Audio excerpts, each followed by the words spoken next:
Right there. So welcome. This is the Smart Speakers Toolkit and AI and Virtual Assistants Unleashed. So I hope you get something from this. So let's get started. So I want to appreciate our sponsors, LogRocket, Pragmatic Institute, and obviously Texas Macomb School for sponsoring this program. I've been doing this for a long time, and I've always enjoyed coming out to Prod Camp. So this is the agenda. So what my experience has been like as a public speaker and sort of why you should listen to me, and then also why you should become a professional speaker in the first place. Is it? Oh, they went around? Okay. And then I'm going to show you the power of AI-assisted virtual assistants, and then I'm going to actually show you the workflow. Yes? Okay, I know. So, yes. Wait, does that mean the streaming starts at exactly 10:30? Is that it? I don't know how it is all set up. Oh, okay. All right. Well, it is 10:30, and so this is the agenda. So for everybody coming in, this is the Speaker Toolkit program. And I'm going to show you the connection between like the VA and the AI workflow and actually map out everything for you. And then I'm going to give you a case study and actually what your actual ROI is going to be from this whole experience. So with that, we'll dive into why listen to me. I've been doing public speaking since I was a kid actor. So I've been in front of like a lot of things like that, little commercials, a lot of dinner theater, if you've ever been to dinner shows, right? I've taught many technology, coding, business, entrepreneurship programs around Central Texas for over 15 years. I had an education program where I would go out into small towns in Texas because nobody was paying attention to them, right? And I would provide a lot of different programs. And now I currently teach 2 programs downtown, Digital Nomad Lifestyle for people who work from a laptop and travel the world. And then for those who don't want to travel, I teach the rising trend of solopreneurs, people who work from a laptop but stay home. So I've done improv acting. I do stand-up comedy, which is actually kind of fun at least for me. And I love telling stories. So hopefully I get to share a story with you in this whole process. And I currently teach people how to build remote teams. And in this process, you're going to see how that actually works. So public speaking is, for most people, scary stuff, right? Like what I'm doing, most people would never do because they either get chills or they get like butterflies in their stomachs or they start to shake, they get very nervous. But it actually is really amazing because public speaking is probably like networking on steroids. You actually get to interact with a lot more people a lot faster and you connect with them better. And that's why I enjoy doing it. And so this is why you should consider becoming a public speaker and really branching out your expertise. Because even though y'all may be product managers, product developers, things like that, you have something to share that a lot of other people would love to learn about, right? And that's why it's so important to understand like, hey, this is actually available to you. You don't need some high-end like agent in New York City working for you. In fact, most of the time, it's super hard to even get there. So before AI and virtual assistants, this is actually how much time it takes to go out and find just one speaking job. So you got to do research. You got to find companies, businesses, events, conferences, trade shows, all that stuff. And you got to figure out like what is your expertise and you got to match it to that. So if you look at that, that's almost 10 hours a week of just research, right? Now you have to fill out all these forms, applications, emailing people, following up with people, trying to go through that process, and that takes another 5 hours, okay? And then follow-ups. You may get a company that's interested, and that might drag on for a while. Hey, we like it, but we don't have anything right now. Let's keep in touch. So you're going to spend another 3 hours doing all this stuff. That's already a lot of time spent just trying to get your first speaking role, okay? And again, this can drag on for months before you finally get an actual contract. So why have the power of a virtual assistant with AI? Well, let me tell you. So virtual assistants can be paired with AI tools, which dramatically accelerate everything that you're trying to do. This person will go in and they will use AI tools to go and do the research for you. Hey, I found all these conferences coming up. I have a list of things right here. I've already reached out to them. 5 have said yes. Let's move on to the next step. Meanwhile, you're still doing your job, right? And then you go back and you say, I love what they said. Now can you go and do this for me? And then they will follow up. They're using the AI to basically speed everything up. They're writing the drafts. They're responding, doing all these things. If you want to go a step further, you can go in and have AI do all that for you, which would be like Crew AI. But we're not going to get that far. I want to show you that the VA helps run everything that you need, okay? So your key benefits to all this stuff is maximum time efficiency. Like you're saving a lot of time, but you're also leveraging all of your time. And that's super important because you probably have 9 to 5s, you're very busy, and you want to make sure that that VA is going out there and getting you even more work. Because let's say you have time off and you can go speak at a conference. That conference leads to you speaking at more events, or that might lead to a job offer. And then that's where you can leverage even more of your time. How many of you here have written a book already? Okay, perfect. How many of you have used AI to write a book yet? Right? And yet so many people have already done that, right? Like there's a guy I saw a year and a half ago. When I read the article, he looked like a bum and his laptop looked like it was falling apart, but he wrote over 100 books, right? And all he focused on was sci-fi novels. Why did he focus on sci-fi novels? Well, you don't really have to fact check anything. You can make it up, right? And so he went in and he kept his books short. And he said, look, I'm going to keep every book to 30 to 40 pages. I'm going to list them between $3.99 and $6.99 and put them on Amazon. And he went and had AI just write out all these different things. And he threw it out there. So if you had an assistant and AI write your books for you, yes, which they do that, how much more could you actually get out there as a speaker, right? You're going to command a lot more attention. How many times have you been to an event where they speak and they're like, great, now you can go meet this person and go buy their book. So we're going to show you the whole breakdown of what this workflow actually looks like. And that is opportunity scouting. And this is the part right here that's super important to realize is going to be most of your time spent. Opportunity scouting looks like this. You have a VA that connects with AI that's going to create an action list of sorts. And they're going to come back to you and they're going to say, hey, does this work for you?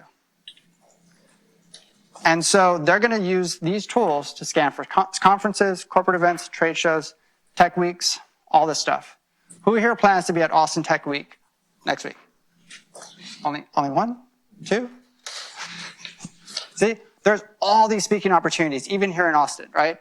And so if you had somebody going out there and scouting all this for you and coming back with you and say, hey, here's a action list of stuff for you to do. And now you can say, cool, okay, great, now go do it. Right? So now they can go in and really pinpoint where you need to spend your time. And if it means that some of these events will pay for just you to come out there, hey, that's a win, right?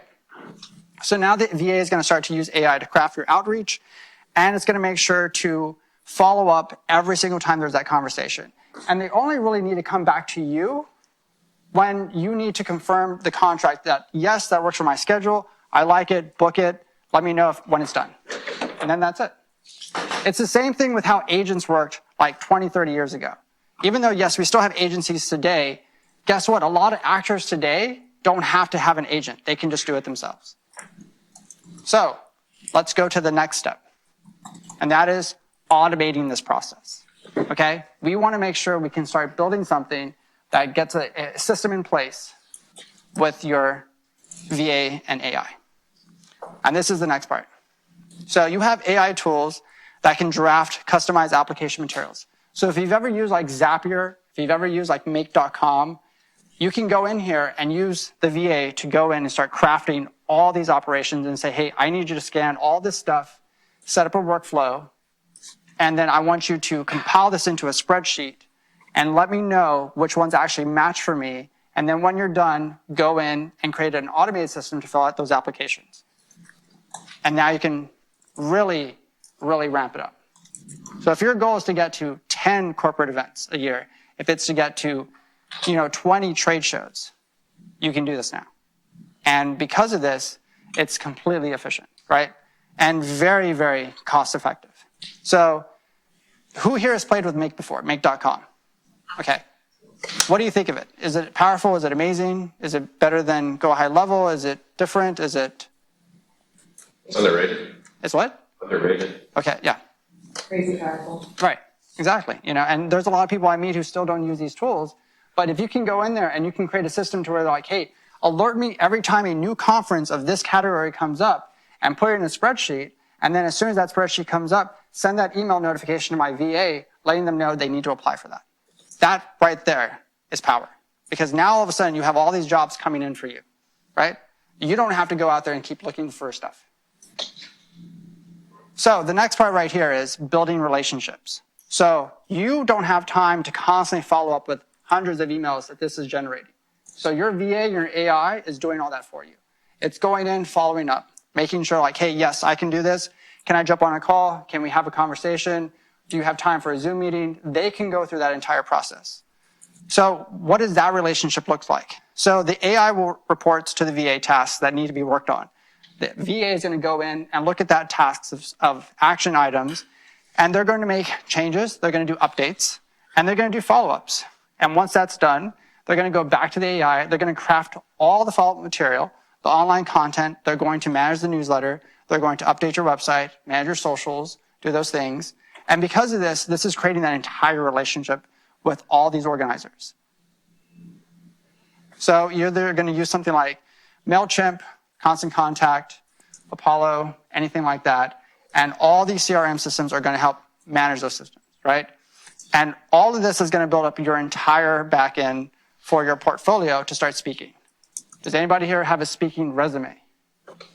We all have we all have a business resume, but there are speakers out there who have speaker resumes. And so this allows you to really ramp up a lot more efficiently. So the next one right here is content preparation. And so what that starts to look like is they're going to come in and start crafting all these outlines. And because you're going to create this system, you're going to create a lot of template documents that VA and the AI can go in and start using on a regular basis. Hey, we have this certain type of conference, use these documents. Hey, you have a certain type of trade show, use this content. And then they're going to repurpose it, repackage it, and then they'll be able to work more efficiently and push it out more. And then that's when you can start reaching out to like international markets. And you can be like, hey, who's looking for this? I have this set up. And now you can follow up with all those things. And they can go back to their bucket of all their documents, all their templates that you've custom made with your VA. And now all of a sudden you have a repository of things that just automates itself. Does this sound too easy? Does this sound too simple? Because it's not. Just wanted to confirm, like, in terms of your email follow-ups, where those are automated, the first time, you have to be a little bit manual, but once you have a setup, is that way? Right. So that's actually the part later on where even though one of my things that I'm always told is I make things look too simple. I make things look too easy, right? There's a lot of prep work in the beginning that you have to go through to get this set up. Because again, you need to understand what to do first before you can hand it off to your VA. Your VA is like a black box. If you come in and you're like, hey, go contact all these places for me and let me know who says yes, they have no idea what to do, right? You need to be very clear in your instructions for them to follow through on this. So you yourself are going to probably reach out to a couple of them first, see what that process is like, write an SOP, and then you're going to keep refining that SOP, and then your VA is going to get better and better and better, right? And as they keep improving over time, guess what? You know you have the perfect VA when they never ask you questions anymore. And now all of a sudden they become invisible, and now all of a sudden you have job after job after job just waiting for you. But I will tell you this, it takes a long time to get there. But once you get it started, it works wonders. So what ends up happening is you have this communication going on. This results in you selling product, e-commerce stores, updating things, managing your newsletter. And what is the end result? You speaking at events. And then that's it. So after that, the very important part is post-analysis. Did it work? What didn't work? Did I like it? Did this conference work for me? Did this audience work for me? And if it did, repeat. And you go through the whole process all over again. Do you have any questions right now? Comments? Where do you get your VA? How do you find that relationship to start with? So I help people build that relationship, and I find them all around the world except Russia. And so if it's going to come from Indonesia, if it's going to come from India, it might come from Canada. It all depends on your relationship with that person, because I want to make sure that you get paired up with that right VA. Because some people, yeah, they know about the Philippines VA, but they're just like, well, I don't understand them very well. They don't do this. I don't like that. Well, you might try, Eastern Europe. You might try, Italy. It could be anywhere. But once you get that relationship down, it's amazing. So yes. Did that answer your question? What is a VA? Virtual assistant. So this is somebody who works remote around the world. So they might be based out of India, they might be based out of Indonesia, they might be based out of the Philippines, Thailand, Australia, and basically their job is to work for you. So for those who don't know this, in the Philippines, there's actually virtual assistant academies. And they're actually just trained to understand American culture and to work for Americans. Down in Mexico City, there's a massive digital nomad hub of people who have moved there just to work for American entrepreneurs. Yes. So the VA is actually a person, not a chatbot. Right. So that way they can go in and check for problems, right? Like you still have hands on the ground doing things for you and you're double checking, right? Like it's just another set of eyes checking something that like, hey, this messed up, because an AI cannot really do everything we can do, right? And it's going to be a long time before it can get there. But your VA paired with an AI, now you have a powerful combination. And then that means now they can work more efficiently. And if it is the case that you want to really scale your operations and you think it works, well, guess what? Now you can put a VA on every continent and say, hey, I want you to go out to Europe. I'm going to hire 2 VAs out in Europe and go find me all the conferences I need to speak at. And because they're from Europe, they know that culture, they know that environment, they know the places that work for your expertise. Any questions? Yes. What is a typical cost for a virtual assistant? What do you think 10 hours a week would come down to? Oh, $50 to $100. Yeah, pretty much. You're the only person who's ever gotten that right. The only one ever. Which is basically the equivalent of what? Starbucks? Right? So if you have Starbucks, you can afford a VA. Okay? You bill by the hour or project? It depends. It actually is based on you. Because some people want to bill per project. Other people are fine with per hour.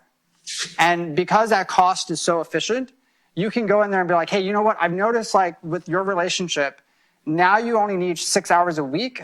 That's like what? 6 times, $5 an hour.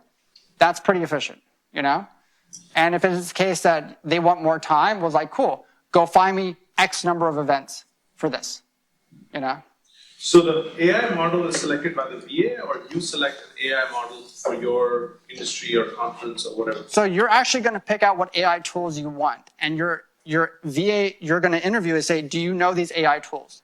If you do, great, I don't need to do any training. But you want to make sure your VA is already trained in a lot of these AI tools so you don't have to deal with that, right? So if they know Jasper, if they know, let's say, Otter AI, if they know Quill, then they will be way more efficient at getting their job done. Yes, we all know ChatGPT, but there is 100 other tools out there. And it is a massive, massive resource, right? So if they can come in and be like, hey, I know an AI tool that does all documentations and builds out templates, that's even better, So if we go in and look at the post of it, yes, go ahead. Why, you said not Russia specifically, not Russia? Because, can't do business over there. Yeah, but I wouldn't. Oh, you wouldn't? Okay. I wouldn't. Yeah, but I wouldn't ever recommend. Yeah. Iran? So, so post-event analysis basically just looks at like, hey, what worked? What really got us the most events that we can speak at, right? And you're going to go through and basically just run the numbers. Did this work? Did this not work? Did we spend a lot of time wasting with this organization? Did anything come from it? And you're going to basically just create an Excel spreadsheet, charts, graphs, all those things. Hey, I like this. I didn't like this. Hey, this organization just took 6 months rather than this organization. They had an answer within 2 months. I want to work with them. And once you learn those repeat customers, you'll find out a lot of corporate gigs rather would work with somebody who got what they wanted versus finding somebody else. Once they find that one client they really enjoy and their employees enjoy, they're going to ask you to come back. That's what you're looking for. Did you have a question? No? Okay, sorry. All right. Yes. Yeah, I just had a general question. So obviously you want to interview and make sure that they know the tooling, but they still need to build context on like what you're doing. So if you're a speaker for machine learning, let's say for example, they still can't pretend that they don't know at least something about the context of, and you could use AI-powered tools, that's fine, but there's a lot of nuance in some of these topics, and they still need to build context. And so, like, what are your recommendations around that? Because I refuse to believe that there isn't any kind of onboarding or any kind of training just because they know all the tools. You mean for the VA? Yeah, the VA. Yeah. Yeah, so when you do your interviewing process, like you're really going to be like going through that whole like, hey, we're going to do some test jobs and we're going to run you through some like, I want you to go do this. I want to see what the results are. And then they're never going to do anything that's outside of like what you're able to do because that's their job, right? You're going to make sure that whatever they're writing, you're double checking. So in the very beginning, like I said, it's going to take a long time before you fully push them off to do their thing. You're going to be walking through that whole process. Like, hey, I want to see what you wrote. I'm going to double check it. If it looks good, send it off, right? But they're never going to just take it on their own and paint you as something else. Because your job as a speaker is to make sure that, yes, you are the expert, you know what you're talking about, and you never want them to include something you have no idea what's in there.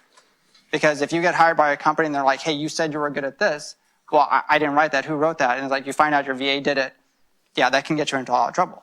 But again, you wanted to do all that training, which normally takes, a couple of weeks or so before you really get that routine down. And once you do, it's magic. Did that answer your question? Get it. I have Okay. a follow-up. Sure.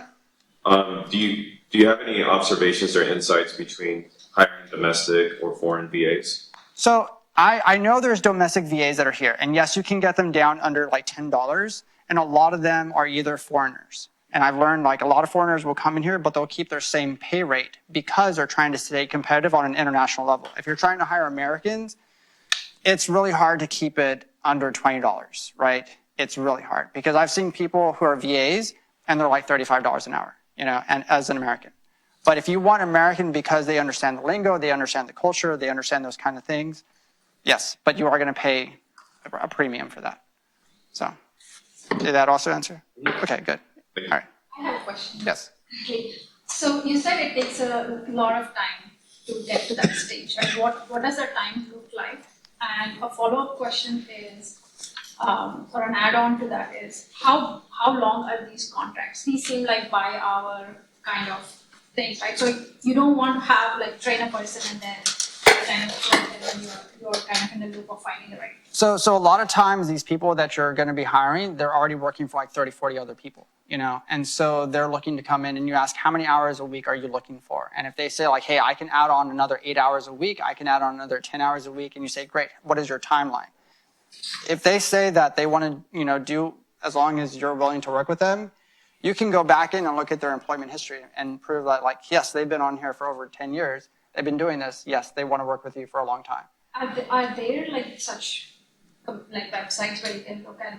Absolutely. Yeah, you have Fiverr, you have Upworks, you have People Per Hour, you have Guru, Yeah, all those things, right? You can go and look at their history, but one of the things that people hire me for is to go in and I have to show you what the scams are. Because even though these sites say they validate and they find out who these people are, there are so many scams in there that Americans don't understand what the international market is like. So, but once you get that pairing, it is great, But yes, it's all dependent on like the timeline. And going back to your first question, your training is probably going to be, 3 to 4 weeks of just like, hey, I need you to try this, or I want you to do this for this company. Give me a test example and let me review it, and we'll work on that. Yes. Yeah, one thing I have some VAs, most of them, and because they're a very unique task, I actually go find someone in that industry. I have a lot of LinkedIn connections, I have a lot of connections in the world. I reach out to them like, hey, do you know someone like that? I really like people who are like mothers, want to work at home. Yes. We do have VAs in Russia and Ukraine, and they get along actually because they're not sure what's going on, and but they're economically like they need help, right? And so I specifically reached out to VAs. Yes. And but they're like are using for recruiting purposes. Yes. Yeah.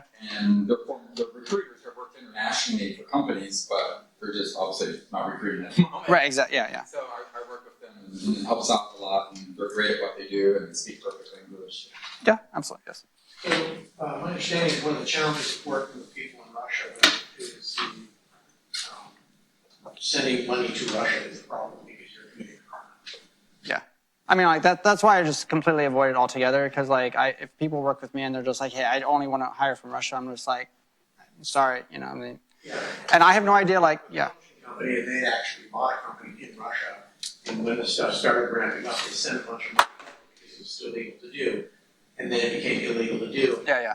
The VA incentive, all there was, and they paid the people, and then Yeah. it was done, because they couldn't send them. Of course, yeah. And many sites in themselves have either blocked some stuff and prevented it, but again, I can only do so much, right? Like I don't run these sites. I just provide a service, But I do want to emphasize what he just mentioned was your VAs that I'm talking about are general. These are general people. You can get very specific industry-wise and very specific task-wise. So if you want somebody to go in and use make.com and Zapier, who are just experts in that, you can hire them for like 3 hours and say, hey, I need you to build this workflow for me. Let me know when you're done. And then just pay them as a project, and then that's it. And now they have the workflow, and you can hand that off to your VA, So moving on, the case study right here is, as a project manager, you want to speak. So you hire a VA, you create your SOPs. It's going to take up to 3 weeks or more. And after training, you set a goal for them. It's like, hey, I want you to go find me 5 speaking gigs. And then after that, you're going to make sure that your VA understands how to use all this stuff. They're going to use your AI tools. And then you're going to have follow-ups with them. Like, hey, what's working, what's not working, okay? And then tailored approach applications. You want to go in and like, hey, these are the big ones to look for. Look at the application process. Let's see how we can automate that and build it in a process. And they're going to have documents with all your templates that they're going to use. And next part after that is after you've gone through this process, your VA is going to go out and start looking for local stuff, and they're going to repeat this process over and over and over. Start local first before you reach out to the big ones. And just get your feet wet. If you're not comfortable public speaking, I would definitely say go out and do a lot of public speaking, or go do some stand-up comedy. And then after that, you have a conversation with your VA. It's like, hey, this worked, this didn't work. And then that's it. And this is actually the true ROI you get with this whole system set up.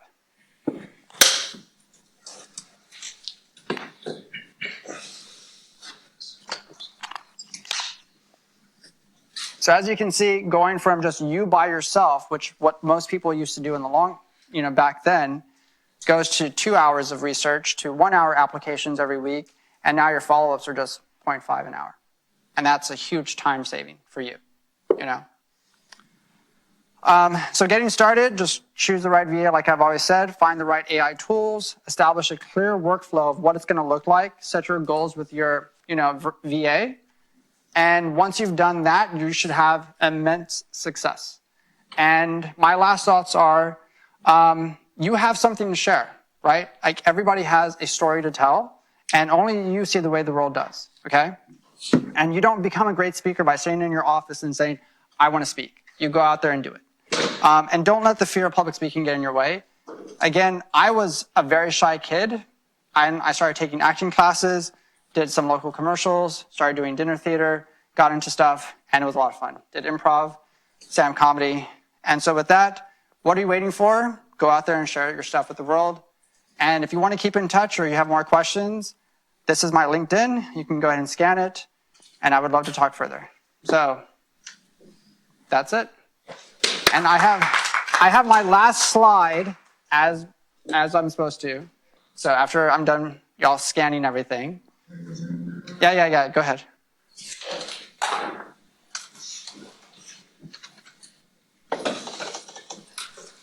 Yes.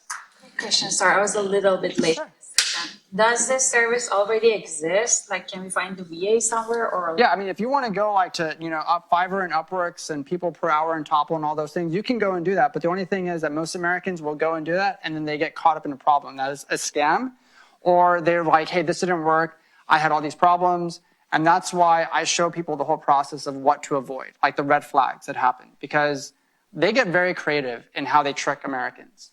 And it's pretty interesting. So what's the best way to start?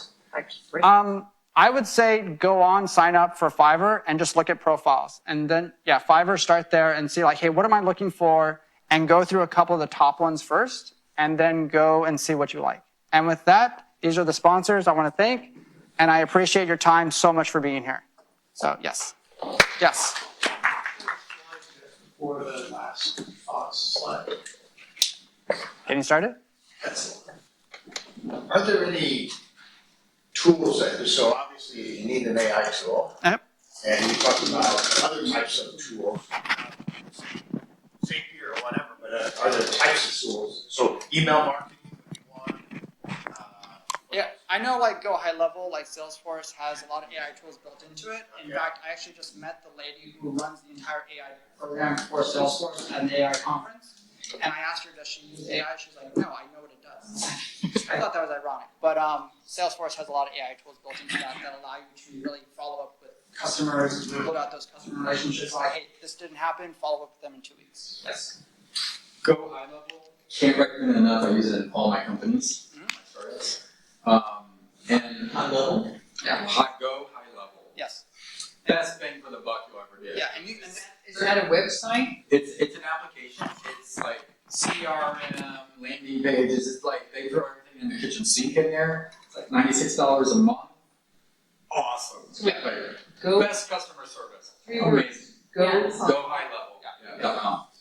And it just does everything. No one's hacking stuff. Sometimes it breaks, but it's okay. Forgive them.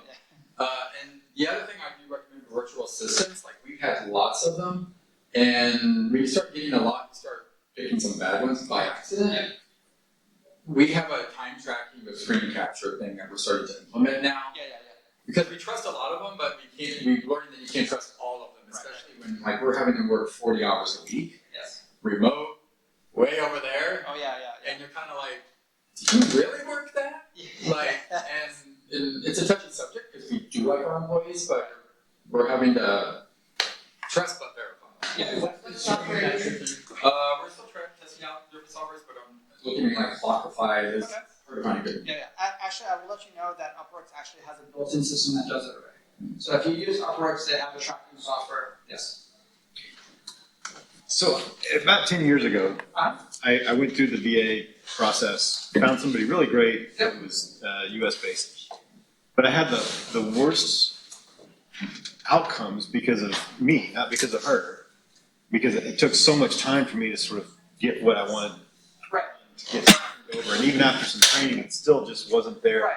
And I hear what you're saying about some of that training, the process up front. Yeah. I'm having a block of, but that sounds like still much more work on me than going and doing something. So because people hire me to build their teams, my solution I always tell people is like, yes, I hear that all the time.